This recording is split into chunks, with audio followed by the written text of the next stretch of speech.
शुक्लां ब्रह्म विचारसार परमामाद्यां जगद्व्यापिनीं वीणा पुस्तकधारिणीं अभयदां जाड्यान्धकारापहां हस्ते स्फाटिकमालिकां विदधतीं पद्मासने संस्थितां वन्दे तां परमेश्वरीं भगवतीं बुद्धिप्रदां शारदां। श्री महागणाधिपतये नमः। श्री महासरस्वत्यै नमः। श्री गुरुभ्यो नमः। మన సంప్రదాయ జ్యోతిష్ శాస్త్రంలో ఋషులు ఆయా గ్రహముల యొక్క కారకత్వాలను అంటే వాళ్ళు ఇచ్చేటువంటి ఫలితాలను ఆధారంగా చేసుకొని రెండు రకాలుగా గ్రహాలను విభజించినారు.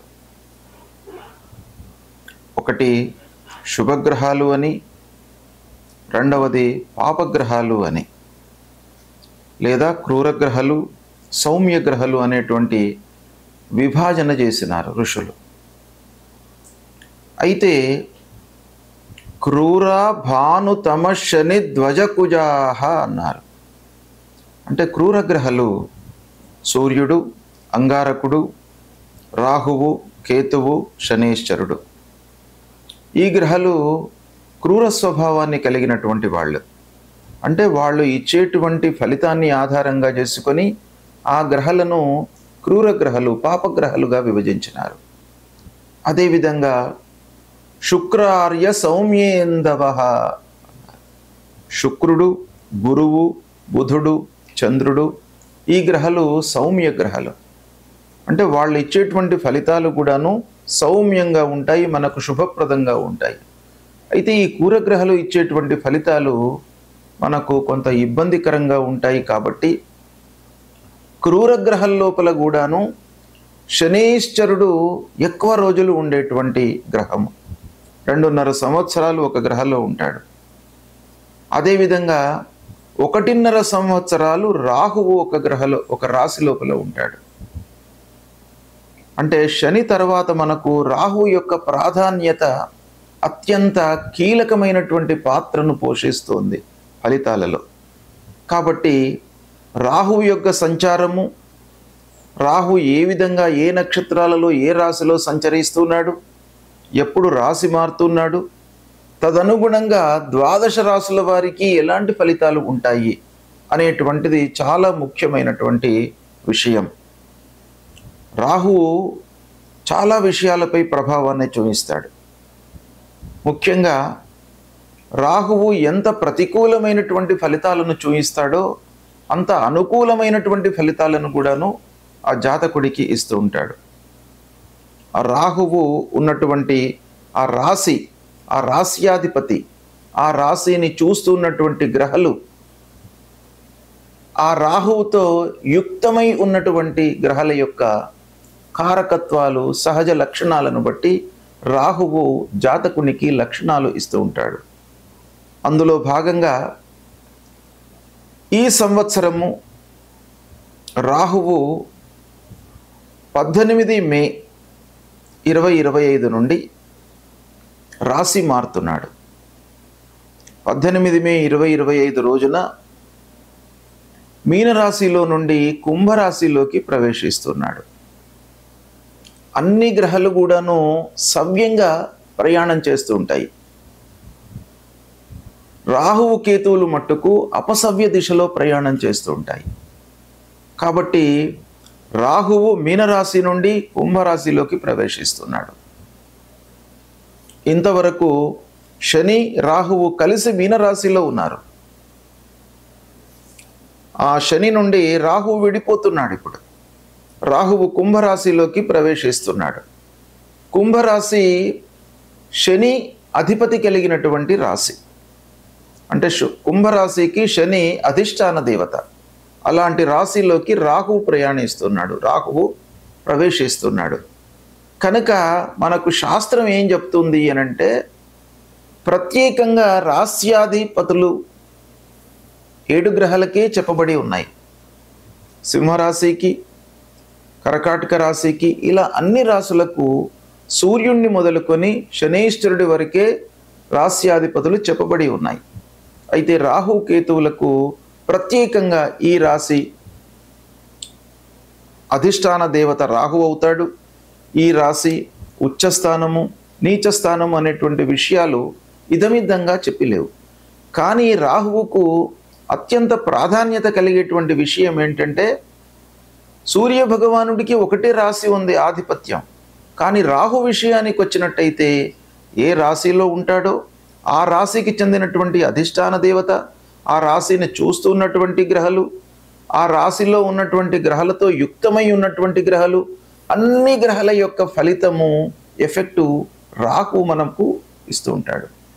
కాబట్టి అన్ని గ్రహాల కంటే కూడాను మంచి ఫలితాన్ని, అదేవిధంగా చెడు ఫలితాన్ని రాహువు కేతువులు ఎక్కువ మోతాదులో ఇస్తారు. కనుక రాహు కేతువుల యొక్క సంచారము మనకు ఎలా ఉంది అనేటువంటిది చాలా ప్రాధాన్యతను సంతరించుకున్నటువంటి విషయము. కర్కాటక రాశి వారికి రాహు మూలకంగా ఈ సంవత్సరము ఎలాంటి ఫలితాలు ఉండబోతున్నాయి? రాహువు కుంభరాశిలోకి ప్రవేశిస్తున్నాడు. ఆ కుంభరాశిలో 1.5 సంవత్సరాలు సంచరిస్తున్నాడు. ఈ 1.5 సంవత్సరాల కాల వ్యవధిలో కర్కాటక రాశి జాతకులకు ఎలాంటి ఫలితం ఉంటుంది? ఇదే సమయంలో కేతువు కూడాను 1.5 సంవత్సరాలు సింహరాశిలో ప్రయాణం చేస్తున్నాడు.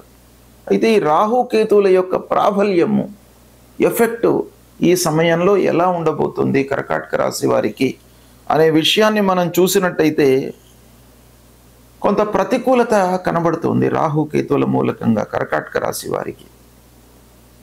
కర్కాటక రాశి వారికి అష్టమ స్థానంలో సంచరిస్తున్నాడు అన్నమాట. కుంభరాశిలో సంచరించడము అష్టమ స్థానం అవుతుంది. అష్టమ స్థానంలో రాహువు సంచరించడం మూలకంగా కొన్ని ఇబ్బందులు, ఆకస్మికమైనటువంటి ఆటంకాలు, ఊహించని ఆలస్యము, ఇవన్నీ కూడాను తలెత్తేటువంటి అవకాశాలు మెండుగా కనబడుతున్నాయి. ముఖ్యంగా ఏంటంటే ఉద్యోగస్తులకు అష్టమ స్థానంలో సంచరిస్తున్నప్పుడు ఉద్యోగస్తులు కొంత అలర్ట్గా ఉండాలి. ఉద్యోగం చేస్తున్నటువంటి వాళ్ళు పై అధికారుల యొక్క విమర్శలకు గురి అయ్యేటువంటి అవకాశాలు ఉన్నాయి. వాళ్లతో మనస్పర్ధలు, మిస్అండర్స్టాండింగ్స్, తోటివారితో మనకు కలహాలు, క్లయింట్స్తో ఇబ్బందులు, ఇలాంటివన్నీ కూడాను ఉద్యోగస్తులు ఫేస్ చేసేటువంటి అవకాశం బాగా ఉంటుంది అష్టమ స్థానంలో ఉన్నప్పుడు. కాబట్టి ఉద్యోగస్తులు ముఖ్యంగా చాలా జాగ్రత్తగా ఉండాలి. ఇక ప్రయాణాలు, రాహువు ముఖ్యంగా ప్రయాణాలకు కారకుడు. ప్రయాణాలు సక్సెస్ అవుతాయా, ఫెయిల్యూర్ అవుతాయా, ప్రయాణాల మూలకంగా మనకు ఎలాంటి ఫలితాలు ఉండబోతున్నాయి, ఈ కార్నర్ పైన అంటే ఈ వీటిపైన రాహువు యొక్క ప్రభావం ఎక్కువగా ఉంటుంది. కాబట్టి ప్రయాణాల విషయంలో మీరు కొంత జాగ్రత్తగా ఉండాలి. అష్టమ స్థానంలో రాహువు ప్రయాణాల మూలకంగా అలసట, వాహనములు ఫ్రీక్వెంట్గా మనకు రిపేర్లు రావడము, వాటి మూలకంగా మనకు ఆలస్యం కలగడము, ఇబ్బందులు, ఇలాంటివి తలెత్తేటువంటి అవకాశాలు బాగా కనబడుతున్నాయి. తద్వారా మనకు అసహనము బాగా చోటు చేసుకుంటుంది. ఎందుకంటే మనిషికి ఫెయిలియర్స్, సక్సెస్ అనేటువంటిది చాలా ఇంపార్టెంట్వి. ఫెయిలియర్స్ కంటిన్యూస్గా అవుతున్నప్పుడు మనిషి లోపల ఏమవుతుంది, అధైర్యం చోటు చేసుకుంటుంది. ఒక పనిలో ఫెయిల్యూర్ కలిగినప్పటికీ మళ్ళీ రెండో పనిలో సక్సెస్ అయితే మనకు కాంపెన్సేట్ అయిపోతాం. కానీ వరుస అపజయాల మూలకంగా మనిషి లోపల భయభ్రాంతులు, ఆందోళన, అధైర్యము ఇలాంటివి చోటు చేసుకునేటువంటి అవకాశాలు ఉంటాయి.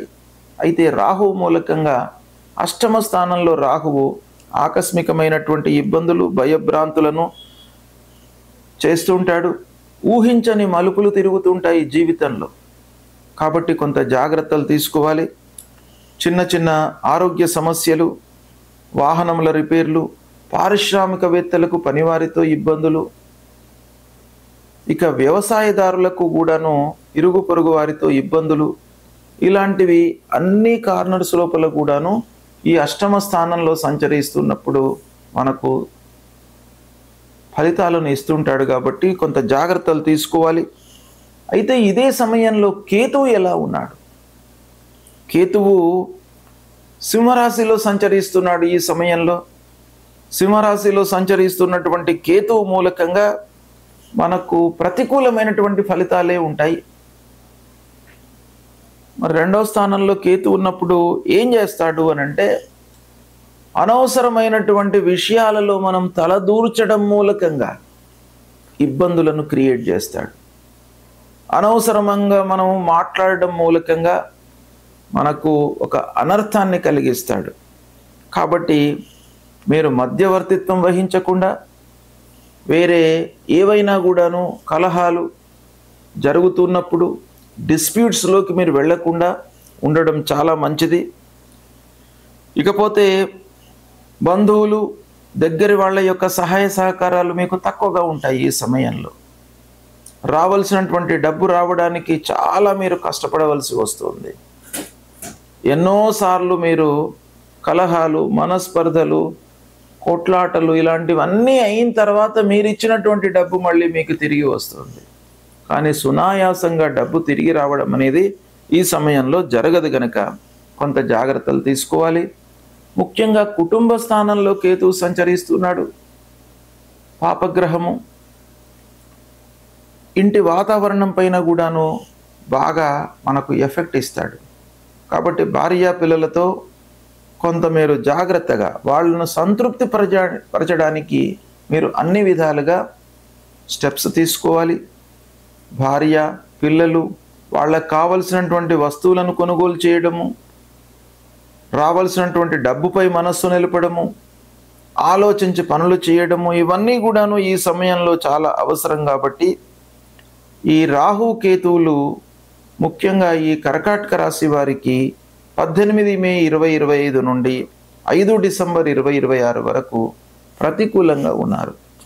కాబట్టి రాహు విషయంలో, కేతు విషయంలో కొంత జాగ్రత్తలు తీసుకోవాలి. అష్టమ స్థానము, ధనస్థానము ఈ రెండు కూడాను చాలా ప్రాధాన్యతను సంతరించుకున్నటువంటి స్థానాలు. డబ్బు చాలా ప్రధానమైనటువంటి విషయం జీవితంలో. మాట కూడాను చాలా ప్రధానమైనటువంటిది. మాటతోనే మనకు ఎన్నో పనులు నెరవేరుతుంటాయి. దాని మూలకంగానే మంచితనం. మీ మనస్సులో ఏమి ఉన్నప్పటికీ మీరు మాట్లాడే విధానం అనేటువంటిది రిఫ్లెక్ట్ అవుతుంది. కాబట్టి దానికి ప్రథమ ప్రాధాన్యత ఇవ్వాలి. ఎదుటివాడిని సంతృప్తిపరిచేటట్టుగా మీరు మాట్లాడడం అనేటువంటిది డెవలప్ చేసుకోవాలి. ఇవి చేసుకున్నట్టయితే మీరు తప్పకుండా ఈ కేతువు మూలకంగా కలిగేటువంటి దుష్ప్రభావాన్ని అధిగమిస్తారు. కాబట్టి కొంత కర్కాటక రాశి వారు ఈ సమయంలో కొంత జాగ్రత్తగా ఉండండి. దురలవాట్లకు లోనయ్యేటువంటి అవకాశాలు కూడాను ఉంటాయి. కాబట్టి ఒక మధ్య వయస్సులో ఉన్నటువంటి వాళ్ళు, చదువు పూర్తి అయిపోయి ఉద్యోగ ప్రయత్నంలో ఉన్నటువంటి వాళ్ళు, లేదా ఫ్రీక్వెంట్గా అపజయాలు కలుగుతున్నటువంటి వాళ్ళు కొంత దుర్వ్యసనాలకు అలవాటయ్యేటువంటి అవకాశాలు కూడాను అష్టమ స్థానంలో, ధనస్థానంలో రాహుకేతులు సంచరిస్తున్నప్పుడు అవకాశాలు ఉంటాయి. కాబట్టి దాని నుంచి మీరు కొంత అంటే మీరు ఐడియల్గా ఉండకుండా ఏదో పనిలో నిమగ్నమై ఉన్నట్టయితే ఈ వ్యసనాల నుండి దూరమయ్యే అవకాశాలు ఉంటాయి. రాహువు కేతువులు ప్రతికూలంగా సంచరిస్తున్నప్పుడు మనము తప్పకుండా భగవంతుడి యొక్క అనుగ్రహం కొరకై పరిహారాలను చేసుకోవాలి. పరిహారాలను చేసుకుంటూనే మన చేతిలో ఉన్నటువంటి కర్తవ్యాలను అంటే మనము ఏ విధంగా రెక్టిఫై చేసుకోగలము అనేటువంటి విషయం పైన కూడాను మనస్సు నిలపాలి. అంటే రాహువు కొన్ని ప్రతిబంధకమైనటువంటి ఫలితాలను ఇస్తూ ఉంటాడు. మనస్సును చంచలంగా ఉంచుతాడు. కాబట్టి మనస్సును కట్టడి చేసుకోవడానికి ఒక ధ్యానం లాంటిది, ఒక యోగా ఇలాంటివి చేసుకోవడం మూలకంగా మనము శారీరకంగా కొన్ని పరిహారాలను వాటిని కంట్రోల్ చేసుకోవడానికి అవకాశాలు ఉంటాయి. ఇక రెండవది భగవంతుడి అనుగ్రహం కొరకై కొన్ని పరిహారాలు. మొట్టమొదలు ఏం చేయాలి? రాహువు ప్రతికూలంగా ఉన్నప్పుడు, ప్రతికూలము అనంటే జన్మస్థానంలో సంచరిస్తున్నప్పుడు, ద్వితీయ స్థానంలో సంచరిస్తున్నప్పుడు, చతుర్థం అర్ధాష్టమ స్థానంలో సంచరిస్తున్నప్పుడు, పంచమ స్థానంలో సంచరిస్తున్నప్పుడు, సప్తమ స్థానంలో సంచరిస్తున్నప్పుడు, అష్టమ స్థానంలో సంచరిస్తున్నప్పుడు, నవమ స్థానంలో సంచరిస్తున్నప్పుడు, దశమ స్థానంలో సంచరిస్తున్నప్పుడు, ద్వాదశంలో సంచరిస్తున్నప్పుడు అంటే ప్రతికూలమైనటువంటి స్థానాలే రాహుకు ఎక్కువగా ఉన్నాయి. 3, 6, 11 ఈ 3 స్థానాలే రాహుకు శుభాన్ని కలిగించేటువంటి స్థానాలు.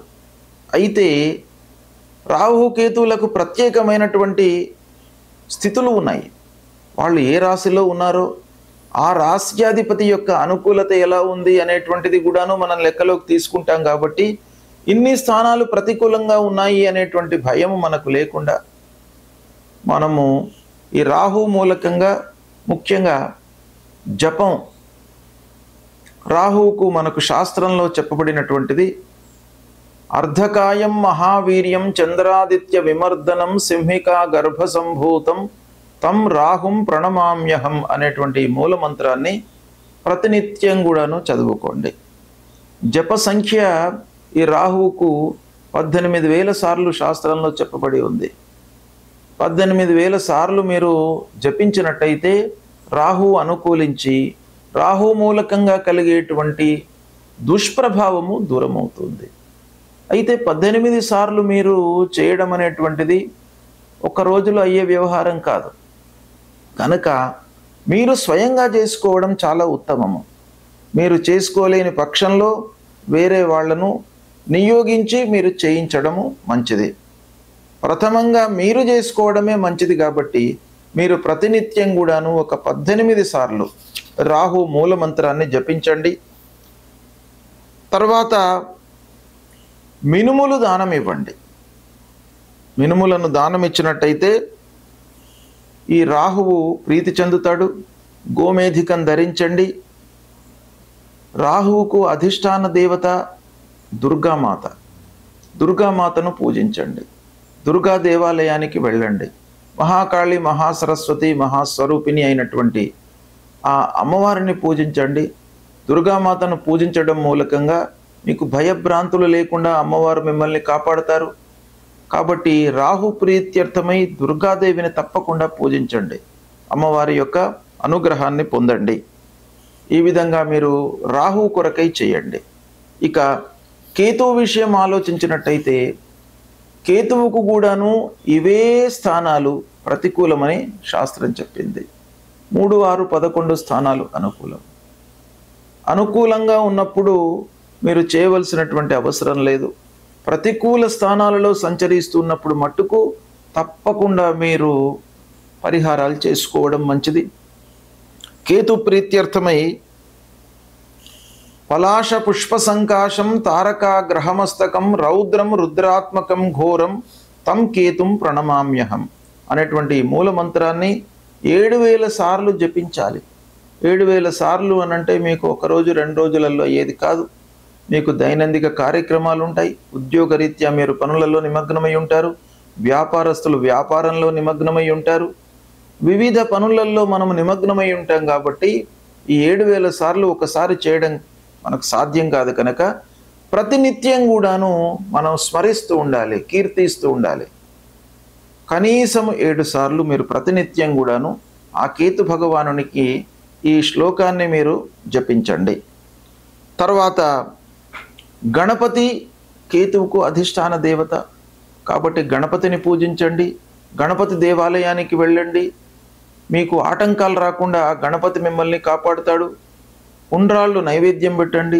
ఉండ్రాళ్ళను మీరు ఆ నైవేద్యాన్ని మీరు ప్రసాదంగా తీసుకొని సేవించండి. అప్పుడు ఆ గణపతి యొక్క అనుగ్రహం లభిస్తుంది. తర్వాత కేతువుకు ఉలువలు దానం ఇవ్వండి. తర్వాత వైడూర్యం అనేటువంటిది ఉంటుంది. ఆ వైడూర్యాన్ని ధరించండి. ఇవి చేసినట్టయితే రాహుకేతువుల మూలకంగా మనకు ప్రతికూలమైనటువంటి స్థానాలలో సంచరిస్తున్నటువంటి దుష్ప్రభావము దూరమవుతుంది.